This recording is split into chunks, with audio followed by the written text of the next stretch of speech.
Dictation start होगी 5 second बाद।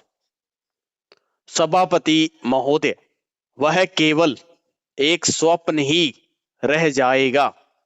ऐसी स्थिति में अनुभव करता हूं कि आपातकाल की घोषणा की जाए और इस देश के जो बुद्धिमान लोग हैं उनको लेकर एक सर्वदलीय सरकार स्थापित की जाए।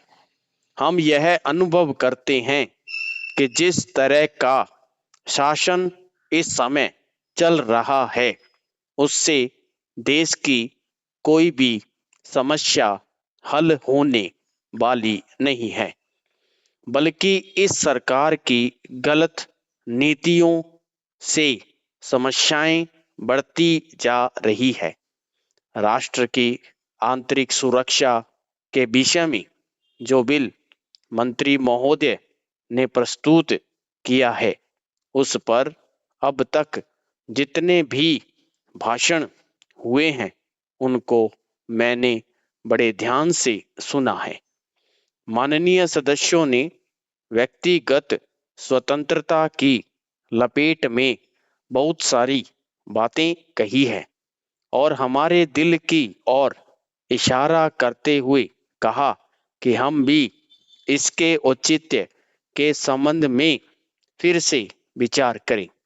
मैं जहां तक समझ पाया हूं, हमारे गृह मंत्री जी को इस बिल को प्रस्तुत करने में कोई सुख नहीं हुआ, बल्कि वर्तमान परिस्थितियों को दृष्टि में रखते हुए उनको दुख हो रहा है।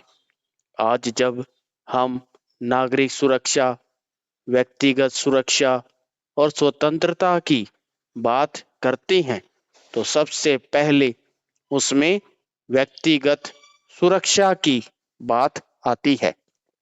प्रत्येक नागरिक इस राष्ट्र की अपनी सत्ता में रहकर सुरक्षित रहना चाहता है।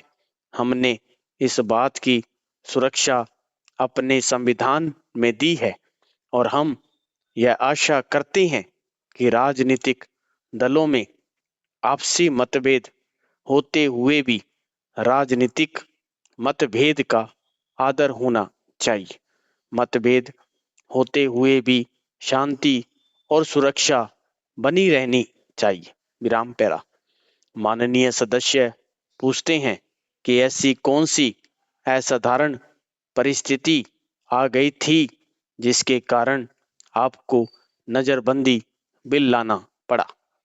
मैं आपसे कहना चाहता हूं कि क्या ही यह अच्छा होता यदि नेहरू जी की उस बात को जो उन्होंने लोकतंत्र के संबंध में बहुत वर्ष पहले कही थी आज भी स्मरण रखते।